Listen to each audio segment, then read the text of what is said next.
Okay. The fifth command is to honor and obey your father and mother. That's a chain of fathers going back. Your national fathers made a covenant to God. It's called the Declaration of Independence. George Washington, he fought in that war without pay. In fact, he sat there for 3 months in uniform while they deliberated and debated and hashed everything out for the declaration and the agreements that would be going on through that revolution. He volunteered his time without pay. In fact, he contributed much money. He was the richest man in Virginia.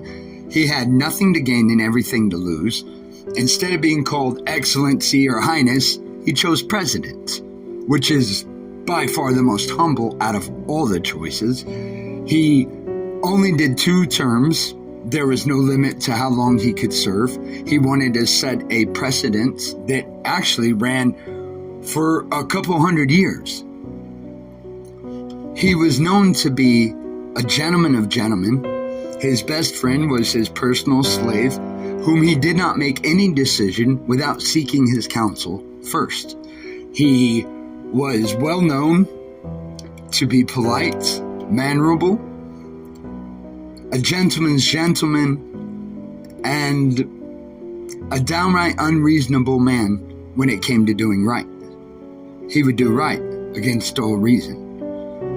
Whoever taught you to dishonor and disgrace your founding fathers removes you from the land. It's a spiritual curse. If you don't honor them that came before you, especially them that got you the covenant, that, if you don't know your father's words that got you the faith of God, the Father, then you don't know God the Father. You only heard about him, but you don't know him. If you knew him, you would know that Washington gave his life for you, making a covenant with God, pleading out to God. And in all of Washington's speeches, he gives credit to God. I mean, it is the most successful retreat in all warfare history at the Battle of New York, when God saved his ass by rolling in a fog. And literally the most successful retreat in all warfare history. You know how long we've been doing war?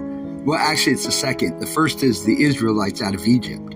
But again, it's credited to God, who helped us in much of that war. But you cannot disgrace your fathers. You must know their words from the Father that they gave you in blood, or you know nothing of God.